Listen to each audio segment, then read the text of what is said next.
those new tires have helped him to run faster since he came back out there. Does he have a little bit left that he might be able to draft past Darrell Waltrip on that last lap as a result of being able to stick down on the inside of the track a little bit better? Time will tell.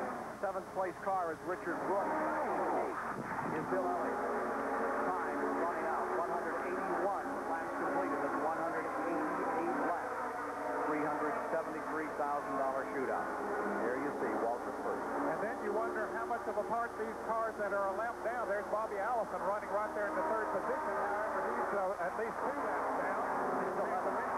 Okay, but he could play a part in the role of the outcome of this race. He sure could. And this is going to keep him up in that point battle. There are the two that look like they're going to decide it. Has happened so many times. That last fuel top makes for great separation out here.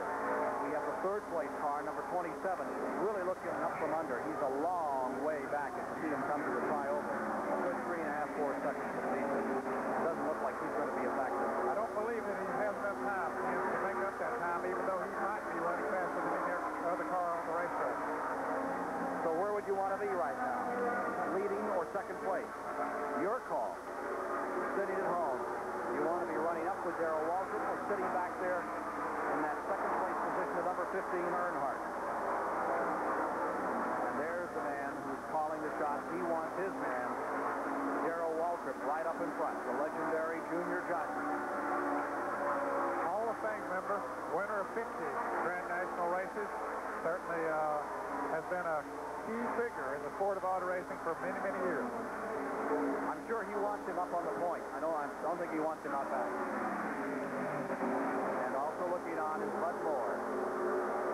Many times decorated in World War II. A great battle hero. A guy that has put together Ford cars that have raced and won countless times on every track on which the Grand National races. Including here at Talladega. Buddy Baker won 3 races in a row in his cars back in the 76, 7, and 8, long in that period of time. Turn 3. 2-car shootouts are decided today here in the Talladega 500. Down they come out of turn 4. Waltrip in front. Can he be the first man to ever win it back-to-back? I think Earnhardt is sitting there biding his time right now. We heard Cale Yarborough say when he fell out of the race that he felt that Earnhardt had the strongest car. He saw how well that car was handling in the draft. However, Bobby Allison can still play a big role in who wins this race. Even though he's not in contention for the win himself, if he so chooses, he could be a factor in Dale Earnhardt moving around the Darrell Waltrip on the main track. 4 seconds back to the leaders. Number 27, Neil Bonner. And at least 5 seconds back in fourth position is Richard Petty. That's the picture as we get down to it. The battle for 6 is 88 and 33. And that is Jeff Woodine and Mary Gant still at it. A little further back in the field. But the whole story rests right on the point. Right here. As Waltrip stays in front, Earnhardt keeps that Ford in second place. The Chevrolet Ford shootout at Talladega 483. 185 complete this time. Earnhardt has made no attempt to move around Darrell Waltrip. He's not about to give up his any advantage that he thinks that he has at this time. He's not going to tip his hand. There's Stevie Waltrip. That's Darrell's wife. Looking on, she usually mans the scoreboard for them in the pit. And there is Dale Earnhardt's wife, Teresa. She comes from a racing family. The Houston from Hickory, North Carolina. Her dad, Hal Houston, who raced a number of years himself. Of course, Tommy Houston. Oh, Tommy Houston still races quite often. Of course, they've been very strong in sport auto racing for a number of years. Earnhardt content just to sit there and ride on Waltrip's bucket. 186 when they come by and 2 to go. Last 2 laps. Waltrip in first. Dale Earnhardt in second. Waltrip has won the national title the last 2 years. Earnhardt took the championship in 1980. Then things went bad for him. This year he seems to be having a little better luck at the midway point of the year. A great win at Nashville the other night with his car 15. Not the same car. They're both cars. Those big teams usually have as many as 3 cars. Now it's Superspeedway cars, all slicked up, aerodynamically just as perfect as they can make them. And it is the Junior Johnson car pulling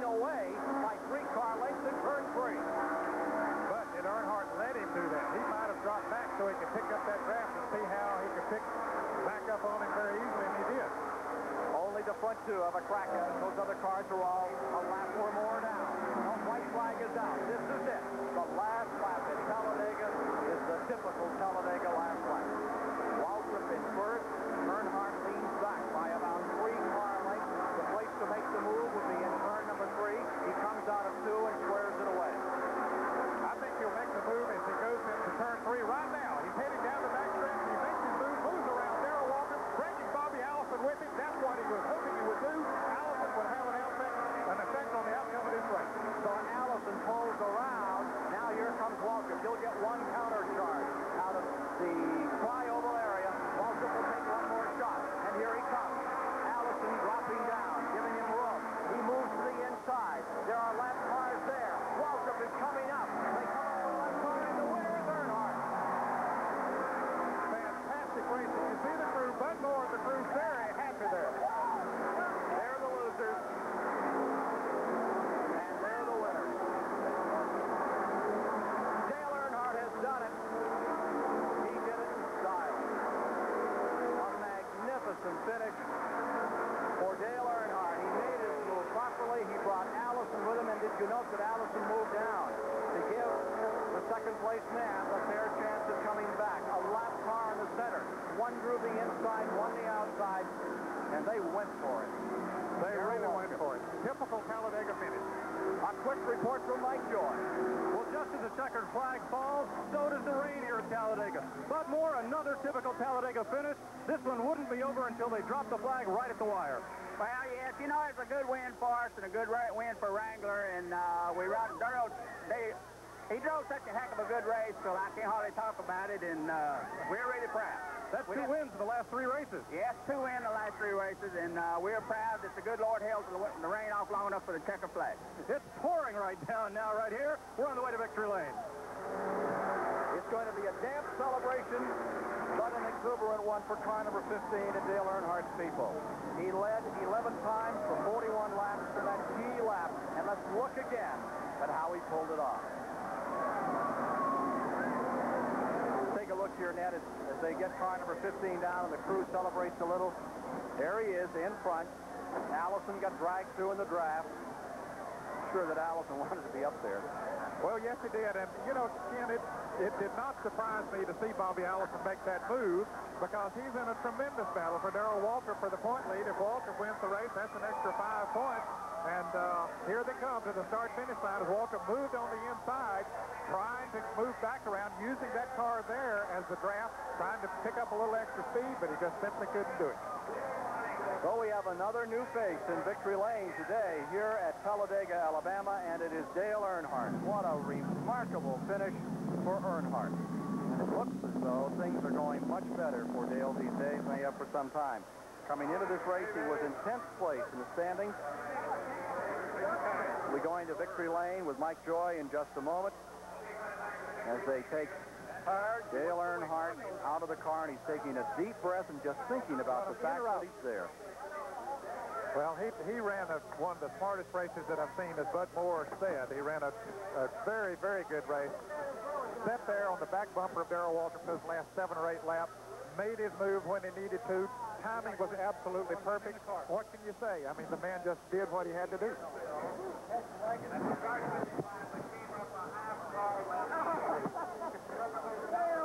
He looks a little overwhelmed with the day and the effort.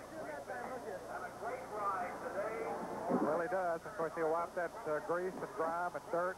Let's go to Mike Joy. I've never seen anybody look so tired and yet so happy. I'm not tired. that was a mental strain right there. It was a real tough race. I'd like to thank Wrangler and Bud Moore and the whole crew. They, did a super job with the car, and it ran real super. I'd like to say hi to the kids at home watching on TV. Thank Union, Winston, all the people involved with Goodyear Tires. Everybody did a super job. Darrell Waltrip was one tough customer today. Was the toughest part sitting behind him for those last few laps or trying to pass him?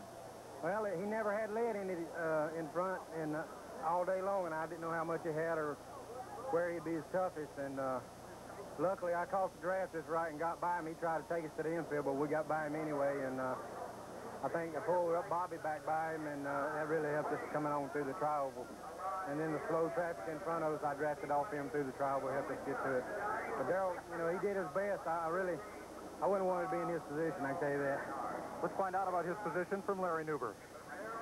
Well, the only man who's ever won this race twice, and I guess a career is only as good as the last race, Darrell. In the last race, you got second. I know you're disappointed. Well, it was I felt like I had an awful good chance to win this race. I knew Dale was the guy there last 2 laps I was going to have to beat, and had I not had interference, I believe I could have done it. But I want to thank the good Lord for a safe race and tell everybody in Franklin and up in Wilkesboro hello today. And I'm proud of how the car run. I thought the boys did a good job, and we almost won it. Darrell, it's a tough call. There was a lot of traffic involved with you and Dale on the last lap. Would you have handled it differently had the roles been reversed? Had you been one of those lap cars? I don't know. It's hard to say. You know, you're going fast, and it all comes down to what happens right through here. And there was cars in the way, and Bobby was in the way. And like I said, I'm just thankful I run second. I didn't have any problems today, and I run second, and that's enough to be thankful for. And what goes around comes around, as they say. And the Superspeedway program, it was struggling a little bit early on, but you guys have really caught on with the program, I'd say, in the big tracks now. Well, it's really never been that bad. We just can't seem to find be in the right spot at the right time like we were maybe last year, but these second places add up. Watch out, we're coming again. And Squire, they're looking at least Darrell Waltrip hopes the same type of late-season drive they've had the last 2 years in a row when they were champions. Come on, man. Well, indeed they are. And the controversy continues to boil between Bobby Allison and Darrell Waltrip, as you heard from those comments there. We'll have more on this exciting finish at Talladega, Alabama in just a moment. The Canadian Open is next today here on CBS. That exciting final round from Oakville, Ontario.